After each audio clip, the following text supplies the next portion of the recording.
నమస్తే, welcome to జిల్లా వాణి news.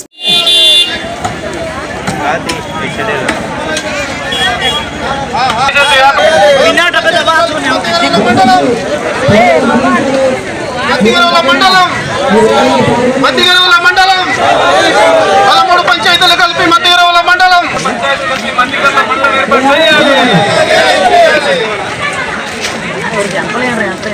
దయచేసి మిత్రులు గమనించగలిగితే మనం అన్ని విధాలుగా వెనుకబడి ఉన్నాం. అభివృద్ధి పదంలో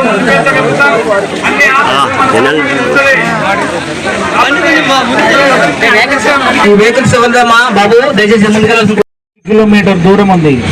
ఇక్కడ నుండి 22 కిలోమీటర్ల జీమాడుగుకి ఈ మండలం వరకే ఈ మండలం సంబంధించిన ఇంత దూరంగా విలేజ్లు ఉన్నాయి.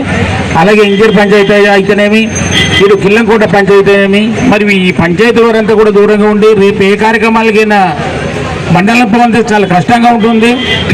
ఇప్పుడు మనకు ఆదాయం అంటూ కూడా లేని పరిస్థితి. ఇందాక చెప్పారు కిల్లంకోట ఉండి ప్రసాద్ రాజు గారు, ఒక మనిషి జీమాలు పోవాలంటే ఎంత ఖర్చు అవుతుంది, వాడి భోజనం ఎంత అవుతుంది, అలాగే పసుపు పండించిన పిప్పలు ఏ రకమైన పంట పండించిన మన ఏజెన్సీలో ఉన్న చింతపండు కావచ్చు, చీకాయ కావచ్చు, ఏది కావచ్చు, మన ఊరిలో మన మండలం ఇక్కడ పెట్టుకున్నట్లయితే ఈ చుట్టుపక్కల గ్రామ పంచాయతీలు అంటే అందరికీ దూరం తగ్గుతుంది, మన కాళ్ళ దగ్గరే బేరం వచ్చే పరిస్థితి.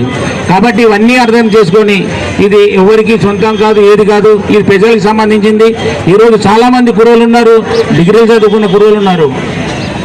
అందుకోసం ఏం మాట్లాడదు కానీ ఏం చేయాలన్నది ఎలా చేస్తే బాగుంటుందని మాట్లాడే పెద్దలు చాలామంది ఉన్నారు. ఇలా వచ్చి నిలబడడానికి కూడా కష్టమైతే ఇలాగా. ఈరోజు ఇక్కడ నుండి 30 కిలోమీటర్ల దూరం గడ్డిబందలు ఉంది, బొయ్యతల పంచాయతీ. అలాగే చూసుకుంటే గుంజవాడది కూడా ఏరియాలోనే ఉన్నది, కిల్లంకోటది ఏరియా ఉన్నది, ఇంజర్ పంచాయతీ ఏరియా ఉన్నది, గిళ్ళకోటది ఇక్కడే ఉన్నాయి.